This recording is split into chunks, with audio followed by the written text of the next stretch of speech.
It was awful. It was awful because I had worked closely with Lasantha on this newspaper before. I had in fact trained under him. The day that Lasantha was killed was horrible. I was first called, I think Lal, his brother, who is chairman of this newspaper, telephoned me. He was half crying and he said Lasantha had been shot. And I rushed to the hospital and watched him die. Lasantha wrote this extraordinary valedictory, in a sense, predicting his own death. He wrote it in the days before he was, in essence, assassinated. And in it, as he predicted his own demise, he said, the leader and its staff will fight on. And he used this phrase, unbowed and unafraid. But that cannot be realistic. You cannot be unafraid.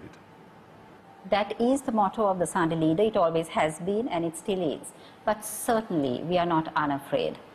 This newspaper has been burnt down twice. Its presses have been burnt twice. We were sealed once. We've been threatened, assaulted. Lasantha has been physically assaulted once. His home was shot at another time. When I worked on the newspaper with him, together with him, I too received many death threats. We were in and out of court all the time.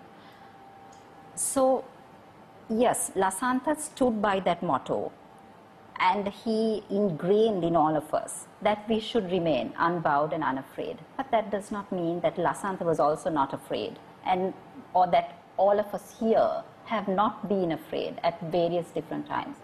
Who do you believe is responsible for the death of your predecessor? I believe it has to be someone or persons who are extremely close to the powers that be and to the president, which is why they continue to be shielded. Where's your proof? We actually have no proof, unfortunately. So why do you believe that?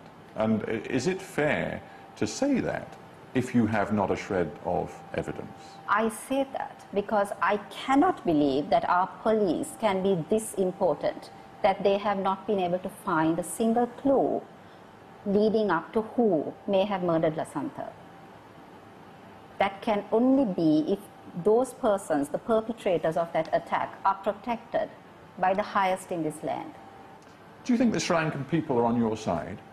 Our readers certainly are. We serve a certain niche market.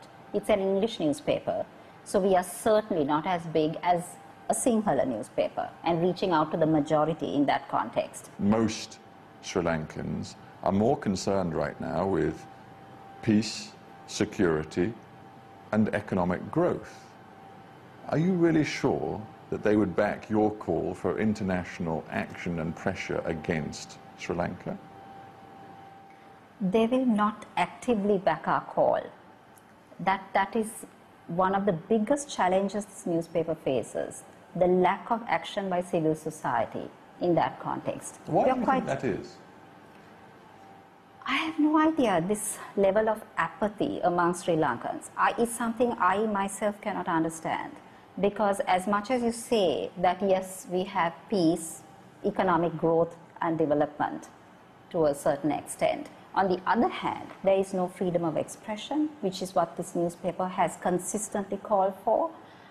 We have also consistently and continuously insisted that we must have an independent judiciary, an independent police, an independent elections commission, none of which are in place yet. But whether these issues matter enough to the majority of Sri Lankans, I honestly don't think so. They obviously don't. If you believe that, and you believe, in essence, that the Sri Lankan people are really not particularly bothered to fight for the things you believe in, I come back to our opening conversation. Is it worth it for you to take the risks you've clearly decided to take, accept the dangers that appear to be real, for a cause which most Sri Lankans don't appear to share? I cannot give up that easily. I love my country. I'm proud to be Sri Lankan. I have every intention of continuing to live in this country. I'm a mother of 2. I want my children to continue living in Sri Lanka. And for that, towards that end, I think that I must do my little bit, however small it is, towards ensuring a better and freer society. Frederica Jans, thank you very much for being on Hard Talk. Thank you, Stephen. It was great meeting you. Thank you very much.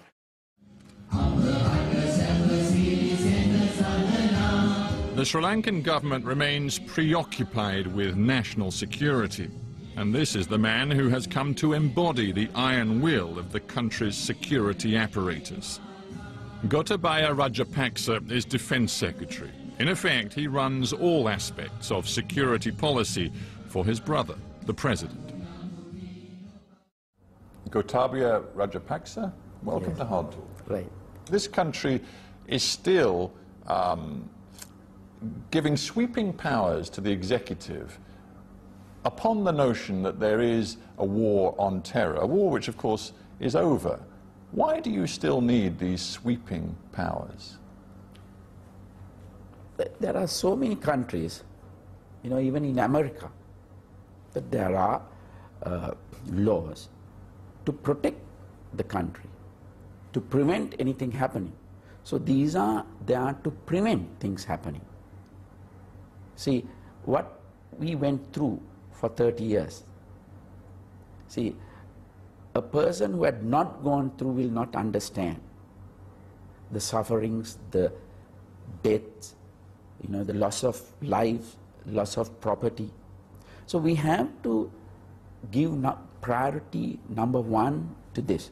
There is an authoritarian tendency in Sri Lanka. No. And is it justifiable, for example... No, see, this is very unfair to use these words. No, it's very unfair. We have a democratically elected president.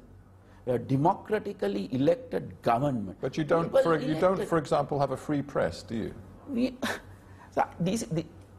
I don't know why people are harping on these things. Well, I'll tell you why, because internationally there is great concern that journalists who write perhaps critical pieces about your government end up in serious trouble, and some of them end up dead, as you well know. These are LTT propaganda. These are propaganda by the people who are against the government. So the international community goes on. No, forgive me, it's not propaganda that Lasantha No, this is propaganda. for example, the editor of the